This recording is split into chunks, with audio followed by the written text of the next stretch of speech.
ദുബായിലെ അൽഖൂസ് മേഖലയിൽ നിന്നുള്ള ഉറങ്ങുന്ന മനുഷ്യരുടെ ഈ ചിത്രങ്ങൾ നമ്മുടെ ആരുടെയും ഉറക്കം കളയാനുള്ളതല്ല.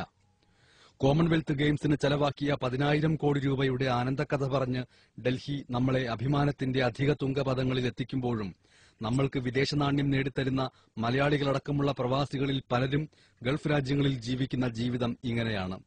ഇത് ദുബായിൽ മാത്രമുള്ള പ്രവാസികളുടെ ഉറക്കമല്ല. പശ്ചിമേഷ്യയിലെങ്ങും പ്രവാസികളായ തൊഴിലാളികളിൽ പലരുടെയും ഉറക്കം ഇങ്ങനെയാണ്. പകൽ ഇവർ പണിയെടുത്ത് നേടുന്ന പണത്തിന്റെ ഡിഡിയും മണി ഓർഡറുകളും പണമാക്കി മാറ്റിയെടുത്ത് ഇവിടെ ഇവരുടെ ബന്ധുക്കൾ സുഖകരമായ ജീവിതത്തിന്റെ ഡൺലപ്പുകൾ കിനാവ് കണ്ടുറങ്ങുമ്പോൾ പ്രവാസിയുടെ ഉറക്കം മൂത്രപ്പുരയിലോ കക്കൂസിലോ ഇടനാഴിയിലോ നൂറുകണക്കിന് പേരുടെ തൊഴിയും ചവിട്ടുമേറ്റാകുന്നു.